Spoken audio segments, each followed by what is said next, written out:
Hi, my name is Shola Adeshaki, and I'm the lead coach and founder of the Smart Stewards and the Smart Investment Club.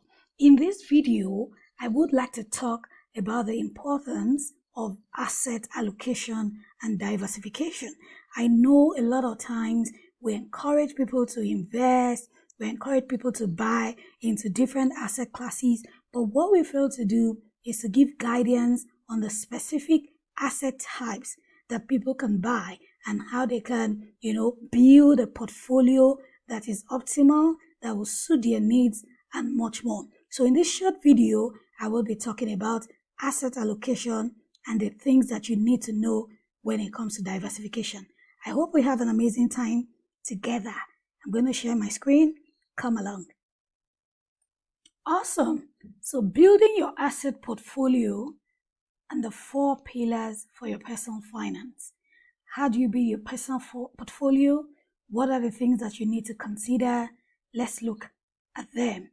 Now, basically, I know we talk about assets all of the time. You hear the word investing, you hear the word assets, you hear the word liabilities, and a lot more. What are assets? Literally, assets are things that make you money. Okay? Liabilities are the things that cost you money. And financial freedom happens when the overall cash flow from your assets exceeds your overall expenses. In my book, The 40 Frugal Rules for Your Journey to Financial Freedom, I detailed the importance of financial freedom and how you can attain financial freedom, or better still, how you can start your journey to financial freedom. Now, literally, assets are things that have the potential of generating economic value to you now or in the future. So when you buy a bag, does it generate return to you in the future? No. But when you buy mutual funds, when you buy real estate, can it generate returns to you in the future? Definitely. That is an asset. A liability is anything that depletes or that has the potential of taking economic value or benefits away from you. You see the difference? Now, financial freedom, literally, which is not the essence of this video, is when returns from your assets, are able to cater for your everyday expenses. Okay, so that is literally what assets and liabilities are. Now, have you heard the word net worth before? Net worth is the difference between your assets and your liabilities. What you are worth, what your value is. In the world of business, they would say what you have minus what is not yours is the capital. In the world of personal finance, what you own minus what you owe is your net worth. Okay? Quickly, before I go into asset allocation and all of that, let me talk about the very important subtopic called the 4 pillars for your financial success. There are 4 important pillars on which your financial success rests. And the level of your financial intelligence will play out in what you do with these 4 pillars. The ability to apply financial intelligence and planning into the optimal use of these 4 pillars will determine how successful you are with creating and multiplying wealth. What does this mean? In the world of personal finance, 4 pillars: income, expenses, as you see on the screen, assets and liabilities. Income is critical. Income is fundamental. It is from your income, from your cash flow, that you can spend money. It is from your income you can buy assets. So no income, no expenses, no assets. So income is your ability to earn money, either through earned income, passive income, business income, and whatever. And expenses are the things you literally spend money on to sustain your living. It could be on your nice to have, it could be on your need to have, necessities, and all of that. Now, on the other hand, you have assets. Already explained that assets are things that you spend your money on and that have the potential of returning economic value to you, while liabilities are things that deplete, your income, your asset base rather. These 4 things are very critical because they are the pillars on which your ability to build wealth rests on. And the truth of the matter is, whether you make money or not, expenses, spending money is sacrosanct. Even a baby that you give birth to today starts to spend money indirectly. A dead person, money is spent on them. So you see that all of them are very critical. And I like to tell people, I'm not a finance coach that would say, don't spend money. I tell people, spend smartly. So do not ever forget these 4 pillars. Don't be, so interested in just building assets, neglecting your income. You have to be constantly aware of your sources of income, how you can keep harnessing and improving on it, because it is from that income you will feed your expenses and your assets. Do you see? Your cash flow is important. Everybody has 2 types of cash flow: cash inflow, cash outflow. Basically, cash inflow is your income, outflow are your expenses. But your outflow can be further broken into necessities, what I call need to have, on your wants, what I call nice to have, and on assets. Don't forget, assets are things that can generate economic benefit to you. The last cash flow actually can go into servicing your liabilities, e.g. loan. So can you see examples of income, earned income, investment income, other form of income, and then your expenses, fixed income, variable expenses. So cash flow is the lifeline of your personal financial success, and it is very important. I'm taking time to explain some of these things before we go into asset allocation. I like Robert Kiyosaki's book, The Cash Flow Quadrant, and he says that everybody can generate cash flow from at least 4 quadrants. As an employee, when you exchange your time for money, as a self-employed person, you exchange your time for money, but you have more control over your time. A business owner, you're leveraging on other people's skills, talents, you own a system. And as an investor, you own your investment. You are at a level where you make money work for you. I tell people, being a business owner doesn't necessarily mean you have a brick and mortar structure. It just means that you own systems. I remember I've said this story many times. My passion is in personal finance, but I'm a chartered accountant, and I pay huge sums in maintaining my professional qualifications. I have a small SME firm, and we provide business services, accounting services, bookkeeping services. Recently, about 2 years ago, I partnered with another accountant, and what do? We split the responsibilities. I bring in the clients, she executes with a small team that we have formed. That's a business. We don't have a physical location that we work from, but that is business. So when you think the word business, because Robert Kiyosaki says if you want to build wealth faster, you have to operate on the right quadrants. When you have right-hand side, where you have business owner and investor. But truth be told, you can actually operate in all 4 quadrants, concurrently. It is possible. Okay, now savings, literally before I go into the meat of this conversation, saving, like I used to say, is putting money aside from your income on a regular basis, whilst investing is putting money to work. You see that? Saving, you put money aside. Investing, you put money to work. So some people save money and they say they're investing. Again, saving for me is a stepping stone for you to start to invest, because when you put the money aside, then you can put the money to work. Okay, let's quickly talk about asset classes, and then we talk about how you can effectively allocate your assets. Now, we have about 5 main asset classes. You have equity, okay, stocks and shares. When you buy ownership of a business, I like to buy shares in companies that I use their products. So I am spending expenses, but I am earning dividends from them. So I am investing in them as assets, and I am spending money on them as well. So you buy shares locally, you buy shares globally. That is equity. Now, fixed income securities, low risks, low return. What does that mean? Your capital is more often than not guaranteed, e.g. treasury bonds, treasury bills. When the government issues treasury bills, more often than not, even if the government goes broke, they will print more money to salvage the situation and to pay their investors. So they are low risk, low return. Equity is high risk, sometimes high returns. Sometimes when you lose big. But when you win big. Cash and cash equivalents, low risk as well. Example, mutual funds and all of that. And then you have real estate, what I like to call frozen assets. There are different categories, by which you can categorize assets. This is one form. I like to say, apart from this, you have another category that you can place assets in. Liquid assets, cash and cash equivalents, frozen assets, what you call real estate and some other, illiquid investments. And you have vapor assets. Vapor assets would have to do with, intangible assets. they are also assets, okay? And then you have derivatives, options, swaps, contracts, and a lot more. Apart from this, you have alternative investments that will cover things like agro-allied investments and agriculture and a whole lot more, okay? So do you get that? These are things that I teach that you need to consider before you invest, okay? I call it SGAR, my own acronym, okay? Your situation, your current financial situation, your goals, your age, and your risk temperament. Whatever money you have will determine how much of investments and assets you can buy. How much do you currently earn? It is very critical. If you're earning 50,000, then you can't say you want to buy an asset that will require you paying 1 million monthly. That's not feasible. That's not wise.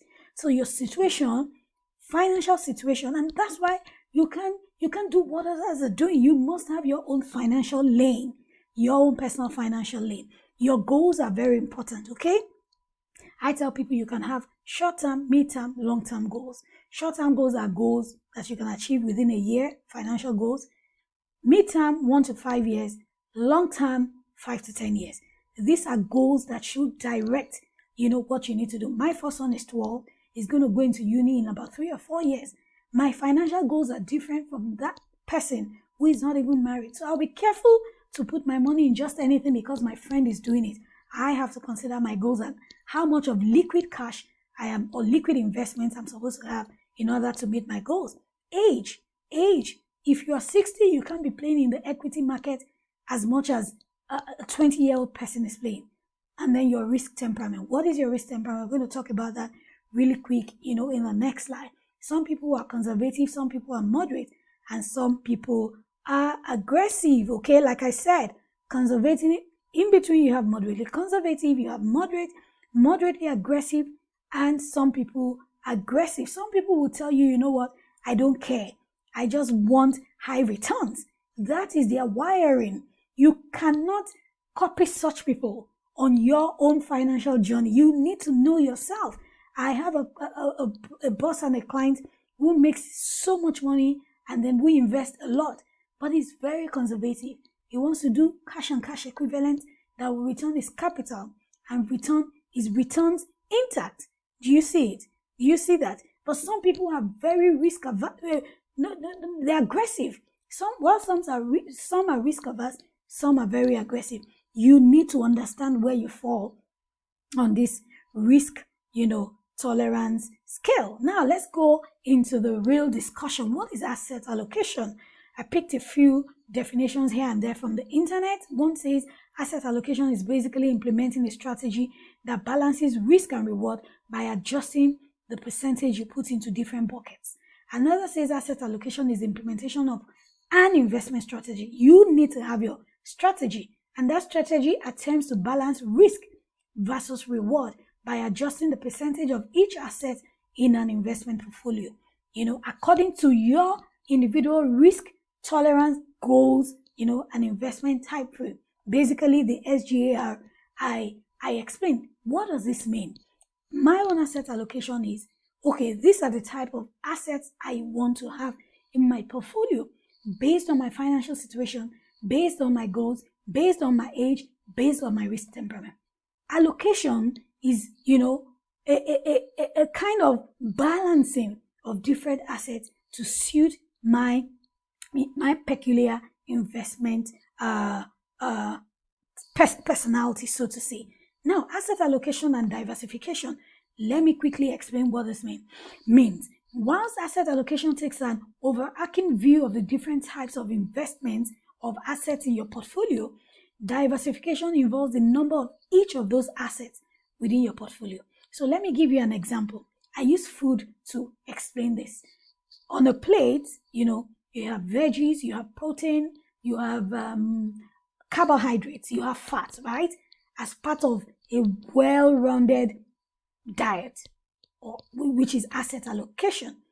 Okay, so you have it as you see on the screen, different types of food types. That is allocation.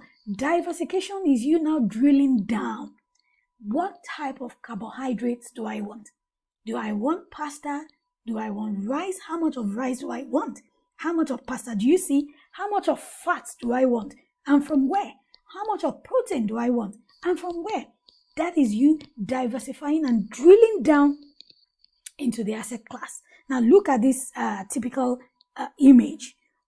On the left pie, the left pie chart, okay, I hope I'm right, yes, shows an allocation: cash, commodities, bonds, and stocks.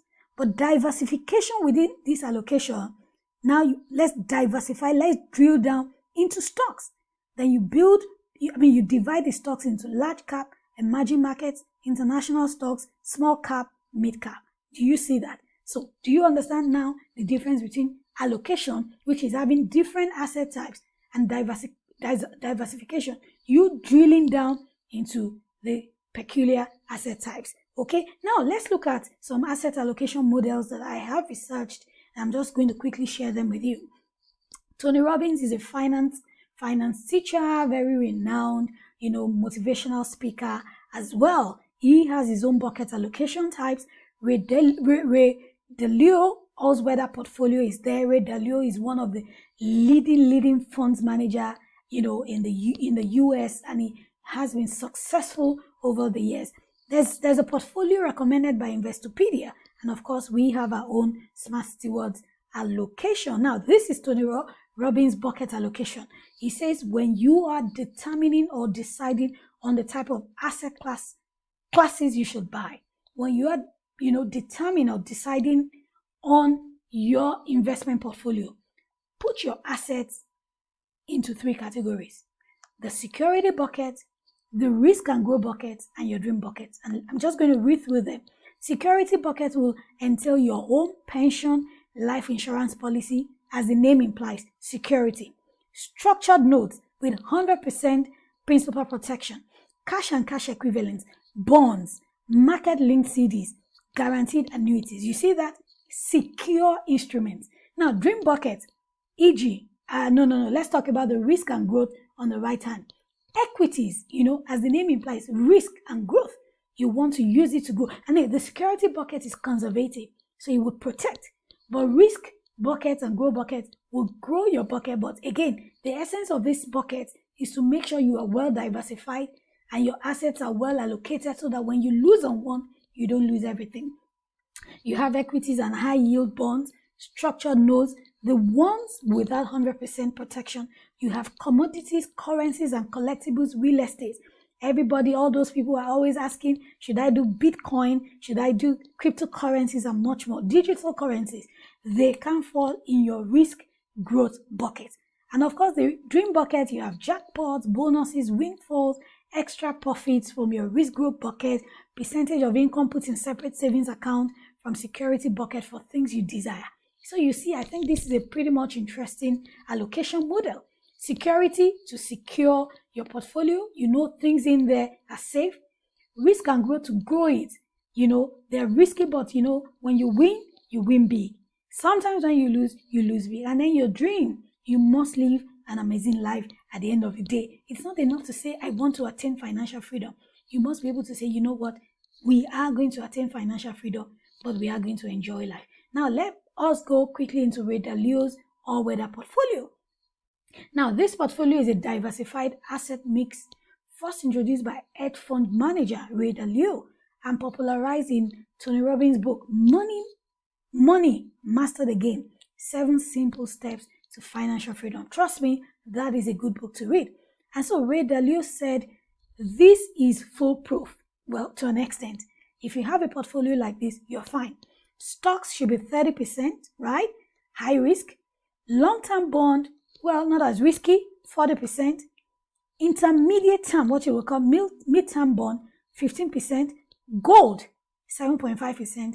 Commodity, 7.5%. Now, the good thing is that whether you're in Nigeria or not, we have a lot more access through technology to some of these bonds. So you may want to, make your portfolio like this. Try it out and see if it works for you. But again, knowledge is key in the world of investment. Never invest without obtaining knowledge and the necessary financial literacy. So this is a brilliant model as well. Now let's look at some asset allocation model from Investopedia. They say that in terms of risk, you have conservative, moderately aggressive, aggressive, and very aggressive. This is how a conservative portfolio will look like. 70 to 75% fixed income securities. No issues, no stories. Okay, 5 to 15% cash and cash equivalent. This is so conservative. Equity is only 15 to 20%. So when you lose, no biggie. The same thing applies moderately conservative, and then the risk goes higher, higher, higher. You may want to screen grab this image and go read more about it. The moderately aggressive portfolio, equity is going higher to 50%. Do you see? Aggressive portfolio, wow, equity is way higher. And then very aggressive, look at it. 80 to 100% of equities. Come on! Your risk temperament must be so high, to adopt this kind of asset allocation model. Of course, at Smart Stewards, we have our own suggested. Okay, the suggested, it might work for you, but the reason I have shown you the other types of portfolio models, asset allocation models, is for you to have an idea and work out something that works really well for you. So number one, you might want to invest by time range and goals. Your short-term goals, you might want to build a conservative portfolio and put asset classes that are conservative into that. You want to look at your medium-term goals. Let me break it down. My short-term goal may be to maybe buy a brand new car that will cost me 5 million. So I will buy asset classes that are liquid enough because I know I need to spend that money pretty much soon. So I buy maybe cash and cash equivalent that will quickly give me money or returns in, say, 12 months. So you see, my goal will determine the asset type I buy. Midterm goal, our son is going to uni, and I believe school by God's grace in a few years. Maybe we'll buy government bonds, we'll buy a few more things that will last, Euro bonds, 1 to 5 years. So I am building my portfolio based on my short-term, midterm, and long-term goals. Now, aggressive portfolio will, mean things that we need, monies we will need, in the next 5, 7, 10 years. Equity, index funds, foreign denominated funds, digital currencies. When I consider all my goals and the time horizon for each of them, I might decide to build an asset portfolio based on that. So this is an allocation model based on time range and goals. There's another allocation model, okay, based by age. And I saw this on the internet and you might find it very useful. It says level of risk, very low, low, medium, high risk, okay? The asset classes in terms of their risk elements. Now it says, this is an example. I can't even remember the author, but we might probably over time design one that is for the Smart Stewards community. Now, this person says at age 25, do 35% of cash and cash equivalents, no bonds, no real estate, no alternative assets, and then 65% of stocks. Risky, but you know what? You're still young. And then as you go down and down and down and down, at 60, cash and cash equivalent, 5%, bonds, 30%, real estate, 20%, alternative assets, agro and all of that, 20%, stocks, 25%. You see now, by age. So find your age and then look at it and see if it works for you. Okay, so this is an allocation model by age. We have one more allocation model, which we'll share later, but let me give you general tips on building your own allocation all by yourself. Now, this day and age, you need to consider foreign denominated funds. Trust me, you can be in Nigeria. There are Euro bonds, there are fixed income securities. I don't want to mention names that you can do. And within the Smart Investment Club, these are the things that we do from time to time. We encourage people. Imagine before the devaluation, we told people, for 2 years, I've been saying, buy dollars. I remember 2 or 3 years ago, I did a kind of challenge, dollar challenge, where I encouraged everybody to save up a minimum of, $1,000. Okay. And then start a dollar mutual fund with one of the asset management companies. And it worked. Some people saved 1,000, some people saved 10,000, 50,000. And look at it. In the wake of devaluation, what has happened? They have enjoyed a gain. In the wake of inflation, what has happened? Their currency, their asset is secure. Okay? Another thing is you might consider doing a business as also a way of investing, either in your own business or somebody else's business. but you need a whole lot of knowledge to make that happen. Now, consider your own country's main economic strengths, because I know that there are people watching this from all over the world. In Nigeria, agriculture is key. Everybody needs to eat. At the investment club, we have invested over $1 billion and 72 million as at the time of this video, and a chunky part, has been on agro-allied products. Fantastic. So you might also want to consider those ones. Do your due diligence all the time. Invest locally and globally. Within the club, we have access to apps that enable us buy stocks in the US. You see, I remember a few years ago, I wanted to buy stocks in the US. I went online and I couldn't buy stocks in the US because I am not a citizen. I do not have a social security number. But now, right from Nigeria, on your app, you can buy stocks in the US, and you know what? Your name goes directly into the register of the company. Amazing. Don't limit your investment portfolio to just local assets. Invest locally, invest globally. Collaborate with your friends. Find an investment club like ours. We have 400 members now from 16 countries. We learn from one another. We invest jointly. How on earth would I, as an individual, be able to invest 1 billion in 18 months? But look at it, and we are growing stronger by the day. So look at these tips. Look at some of the models I have thought and put together something that would help you. You might say, you know what, I'm conservative. I'm going to do less of stocks. I'm going to do bonds. I'm going to do alternative investments. But all this information should help you. Above all, knowledge is key. Due diligence is key. Don't just go into any investment firm without knowing what is there. This image went round during COVID. These are some of the potential winners and losers in the short term. The tourism industry suffered, aviation, construction, and real estate. But now the dynamics are changing. Okay, these are still winners, but already tourism is bouncing back. Financial services bouncing back. Agriculture is always a winner. E-commerce, ICT, anything you're doing, technology must be involved. Make sure your investments are technology driven. Whoever you're investing with, make sure they are leveraging on technology as well. Okay, personal and healthcare, food processing, medical supply, and services. Okay, I hope you have learned one thing or two and you have gleaned wisdom from this video. I join you and I admonish you, join the Smart Investment Club. Okay, we teach you to attain financial freedom by providing financial literacy and opportunities, for you to maximize your finances on the journey to financial freedom. Thank you. More information, info@smartstewards.com for email. Follow me on social media, Instagram, Twitter, LinkedIn, and I hope you can take this conversation higher. So from one billionaire to another billionaire watching me, I say happy investing and congratulations already. See you at the top. God bless.